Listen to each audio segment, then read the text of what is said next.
औज़ुबिल्लाहिमिनश्शैतानिर्रजीम बिस्मिल्लाहिर्रहमानिर्रहीम।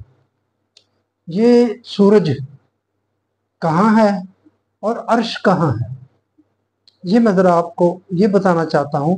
ये जो हमें बताते हैं ये भी रिवायात से ही बताते हैं, ये हमारे उलमा कराम कि अर्श, अल्लाह का अर्श किस जगह पर है। और सूरज का तो हमें पता है ना कि ये जो है पहला आसमान उसके नीचे है, और जो है अर्श आगे वो सात आसमान के ऊपर है। सात आसमान है और उसके ऊपर ये अल्लाह का अर्श है।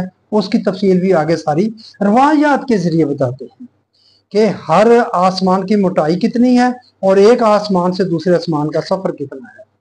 मैं जो बात आपके सामने रखना चाहता हूँ कि सूरज इसके गुरूब होकर कहाँ जाता है, ये रवायत है, ये नबी अकरम सल्लल्लाहु अलैहि वसल्लम से मनसूब की हुई सही बुखारी की है, जिल्द 2 में है, मतबूआ मकतबा रहमानिया लाहौर है, हदीस नंबर 430 है जो मेरे पास हवाला है। हज़रत अबू ज़र रज़ी अल्लाह तआला अन्हु कहते हैं कि नबी सल्लल्लाहु अलैहि वसल्लम ने अबू ज़र से जब कि आफ्ताब गुरूब हो रहा था ये फरमाया कि क्या तुम जानते हो कि ये गुरूब होकर कहाँ जाता है।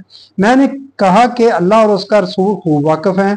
आप सल्लल्लाहु अलैहि वसल्लम ने फरमाया कि वो गुरूब होकर अल्लाह के अर्श के नीचे सजदा करता है और फिर अल्लाह से अगले दिन के लिए तुलू होने की इजाज़त मांगता है, तो इसे तुलू की इजाज़त दी जाती है, अगले दिन वो तुलू हो जाता है। इतनी सी बात है। सूरज गुरूब होकर अल्लाह के अर्श के नीचे जाता है, तो ये पहले आसमान के नीचे और अर्श 7वें आसमान के ऊपर कहाँ जाता है जी। ये जो 7 आसमान बताए ये भी आप रवायात के जरिए नबी से मनसूब ही बताते हैं।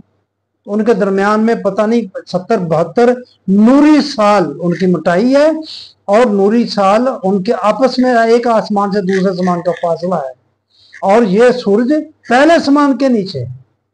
अब खुद सोच ले मेरे भाई, ये नबी से मनसूब है बात, क्यों नहीं निकालते ऐसी चीज़ों को।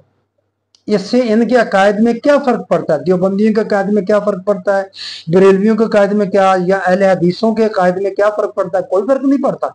अगर ये कहें कि यार ये रवायत ठीक नहीं लगती, ठीक नहीं है, अब साबित होता है। देखिए इधर सूरज गुरूब हो गया, सऊदी अरब में सूरज खड़ा है, अगर इधर रात शुरू हो गई है और अमेरिका में इस वक्त सूरज निकलना शुरू होना शुरू हो गया, यानी कि सूरज हर वक्त इंसानी आंख के सामने रहता है। आप टेलीफोन करके पता कर लें कहाँ जाता है जी, ये अल्लाह के अर्श के नीचे।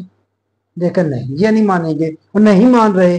जो मानते हों तो ये निकाल दें, ये कहें क्यों नहीं निकालते कि साहसिकता पर हाथ उंगली उठेगी, हाँ जी, उसकी जो क्रेडिबिलिटी है वो खत्म हो जाएगी, बंद टूट जाएगा, मशकूक हो जाएंगी रवायात सारी एक हुई है, फिर कहेंगे दूसरी भी मशकूक है। लिहाजा ये वज़द है इस चीज पर कि नहीं, इनमें से कुछ नहीं निकालना, और इसी पर ही, क्योंकि उनके सारे दीन की बुनियाद ही इसी पर है, तो इसलिए ये किसी एक रवायत को भी ये नहीं कहते कि ये ठीक नहीं है, कुरानी तालीम से टकरा रही है, या इससे नबी पर तान आता है, अल्लाह पर इल्ज़ाम आता है, सहाबा कराम पर, जो उम्महातुल मोमिनीन पर नहीं, किसी कुछ नहीं, इन पर ना कोई तान आए, इन पर कोई उंगली ना उठाए।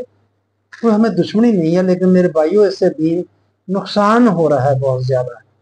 लोग इन बातों को नहीं मान रहे और फिर वो आप जोर दे लेंगे, फतवेबाजी से आप उनको कर लेंगे, दबा लेंगे, जबर से कर लेंगे, लेकिन अंदर तो उनका इसी तरह। यही वजह है कि लोग दीन से बरगश्ता होते जा रहे हैं। दीन कोई ऐसी चीज तो नहीं है जो ज़हन में ना आए, दिमाग में ना आए, कन्विंस ना कर सकें आप, हैं, ऐसी चीज तो नहीं है, लेकिन आपने ऐसी बना दी। तो बस यही मैं अर्ज करना चाहता था कि देखिए सूरज पहले आसमान से नीचे है, अर्श 7 आसमान के ऊपर है। हाँ जी, यही रिवायात बताती है, मुझे, मैं अपनी तरफ से नहीं कह रहा, साहसिकता की बताते हैं। कहाँ अर्श के नीचे जाता है, बता दीजिए किस तरह जाता है। हाँ जी, बस इतनी सी बात आपके सामने अर्ज करना थी। ये आप इस पर गौर कीजिए, और आप को पसंद आए बात तो भाई शेयर कर दिया करें, कमेंट्स में मुझे आप आगाह कर दिया करें, मेरे बात पर जरूर तबसरा किया करें, मेरी रहनुमाई कर दिया करें इनबॉक्स में। आपकी मेहरबानी, आपने ये मेरी बात सुनी, अस्सलाम वालेकुम रहमतुल्लाह।